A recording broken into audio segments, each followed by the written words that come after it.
আমরা দেখলাম যে হচ্ছে অভ্যুত্থান এই যেসব ছাত্ররা অভ্যুত্থান করেছেন তাদের এই অভ্যুত্থানের নেতৃত্ব দানকারী ছাত্র নেতাদের অনেকেই জাতির পিতা একজনের বদলে অনেক ব্যক্তিকে হাজির করতে চেয়েছেন আর কি।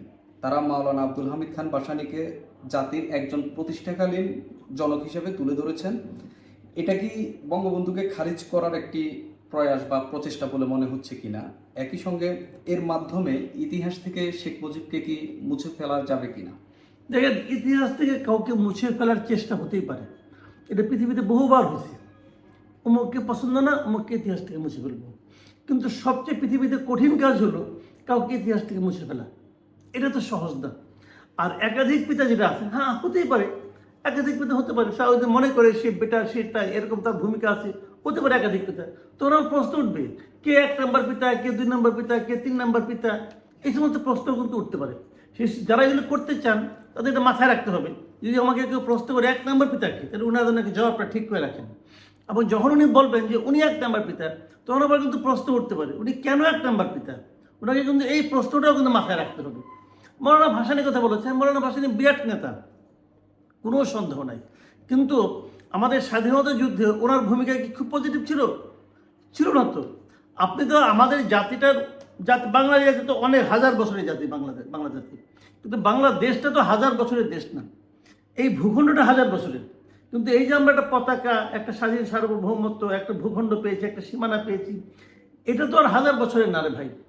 এটা যে স্বাধীন যে একটা সভরেন কান্ট্রি হয়েছে, এটা তো 71-এর পরে। তো 71-এর ঘটনাটাকে যদি আপনি গুরুত্ব না দেন, যে না ওইটা কোনো আমার কাছে গুরুত্বই নেই, তাহলে নাই। না থাকলে আপনি যদি বলেন নাই নাই, কারণ আপনি যদি পাওয়ারফুল হন তাহলে তো আপনার সঙ্গে আমি পারবো না, আপনি জিতবেন যে নাই নাই জয়যুক্ত হয়েছে, হতে পারে।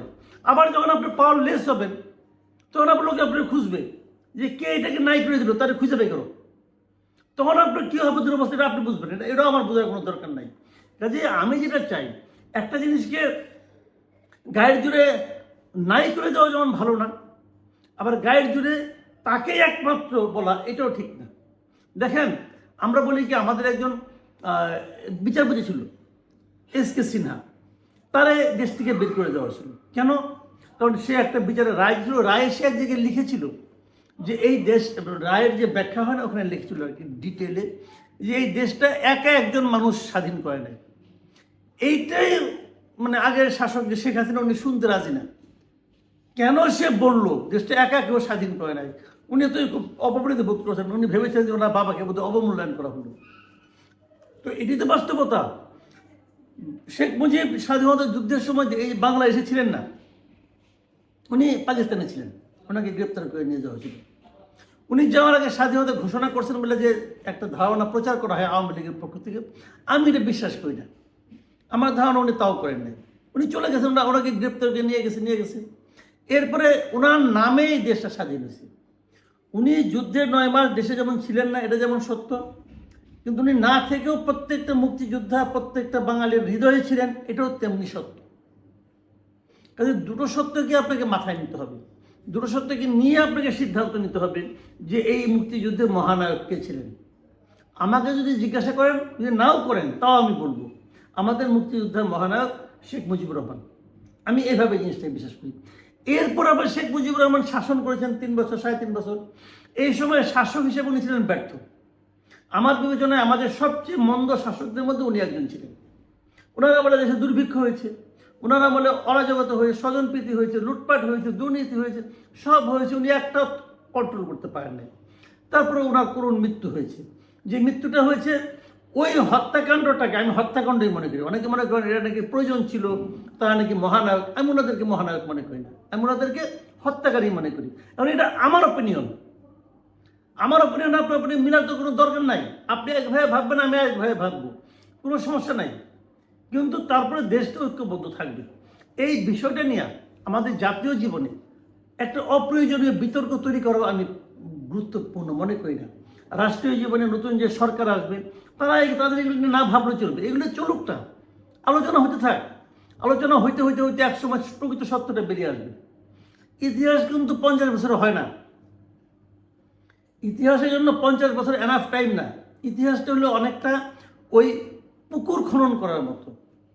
কখনো পুকুর খনন করে দেখছেন? পুকুর খনন করে যে পানিটা হয়, ওই পানি কিন্তু প্রথম ঘোলা থাকে, একদিন দুই দিন না, কয়েক মাস ঘোলা থাকে, তারপরে ধীরে ধীরে পানিটা পরিষ্কার হয়, তখনই প্রকৃত পুকুরের আপনি ইটা পাবেন। তো ইতিহাসটা এরকম, ইতিহাস প্রথম দিকে উল্টাপাল্টা হবে, এ লিখবে একটা, সে লিখবে একটা, সে লিখবে একটা, তারপরে এটা ধীরে ধীরে ধীরে ধীরে থিতু হইতে হইতে একটা প্রকৃত সত্যের দিকে আপনি যাবেন। ইতিহাস নিয়ে এত ঘোরাঘুরি করার দরকার নাই, এটার মধ্যে সরকারের হস্তক্ষেপ করার কোনো দরকার নাই। সমাজে চলুক, সমাজ চলতে চলতে আলোচনা হতে হতে হতে একসময় দেখবেন একটা প্রকৃত সত্য হিন্দি বেরিয়ে আসছে। যদি সরকার হস্তক্ষেপ করে তখন ডিজাস্টার হয়।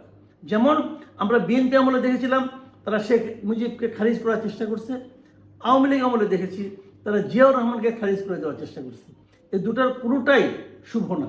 আওয়ামী লীগ আমলে একমাত্র শেখ মুজিবকে বলানোর চেষ্টা করা হয়েছে যে উনিই দেশ স্বাধীন করছে, আর কারো কোনো ভূমিকা ছিল না। এটাও ঠিক না। সবাই মিলেই এই দেশটা স্বাধীন করছে, এখন সবাই মিলেই এই দেশটাকে টিকিয়ে রাখতে হবে, সামনের দিকে অগ্রসর করতে হবে। জাতিকে বিভক্ত করার রাষ্ট্রীয় কোনো উদ্যোগ নেওয়ার দরকার নেই, এটা এমনি চলুক। কাজেই এখন রাষ্ট্রীয়ভাবে যারা কথা বলেন বিভিন্ন উপদেষ্টারা, আমি এটা বলে শেষ করে দিচ্ছি, তাদের প্রতি আমার একটা অনুরোধ, ওনাদের বয়স কত? ওনারা কিভাবে সিদ্ধান্ত নেন? 71 সালে কি হয়েছিল, কিভাবে ওনারা দেখেছেন? ওটা দেখেন নাই। যেমন ধরুন আমি বলি, আমি দেখেছি, আমি যখন ক্লাস 7-এ পড়তাম, এই যে আমি বললাম আমি দেখেছি, এটা কোনো অর্থ বহন করে না। অর্থ বহন করে না এই কারণে, ক্লাস 7-এ একটা ছেলে দেখে কি বুঝছে? সেখানে দৌড়াদৌড়ি বুঝছে যে লোক এই বাড়ি ঘর থেকে বাপ মা মানে মালপত্র নিয়ে এক গ্রাম থেকে আরেক গ্রামে যাচ্ছে। কিন্তু স্বাধীনতাটা কে পরিচালনা করছে এটা ক্লাস 7-এ একটা বালকের পক্ষে বোঝা সম্ভব না। আবার যে মুক্তিযুদ্ধ করছে তার পক্ষেও সম্ভব না। সে একা কি বুঝবে? এটা তো একটা বড় রাজনীতি ছিল। কাজেই এটা এক একজন এক একভাবে বুঝেছে।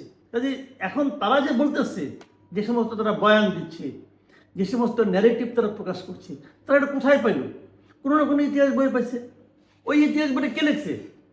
বাংলাদেশের মুক্তিযুদ্ধের ইতিহাস, মুক্তিযুদ্ধ পরবর্তী সময়ের ইতিহাস 3-4 ভাবে লেখা হয়েছে আমার বিবেচনা। একটা আওয়ামী লীগ লেখছে, যেটা মধ্যে শেখ মুজিব ছাড়া আর কেউ নাই। আর একটা বিএনপি লেখছে, যেটা মধ্যে শেখ মুজিব বাতিল, যেটা মধ্যে জিয়াউর রহমানের স্বাধীনতা ঘোষণা করছে, আর কেউ নাই। আর একটা জামাতে ইসলাম লেখছে, তাদের মতো করে একটা ব্যাখ্যা করছে।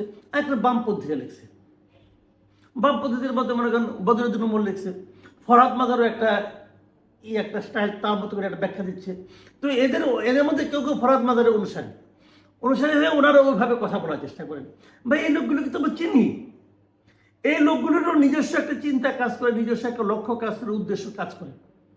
কাজেই এত তাড়াতাড়ি এটাকে সরকারের পর্যায়ে নিয়ে যাওয়া উচিত না, আমি এটা মনে করি।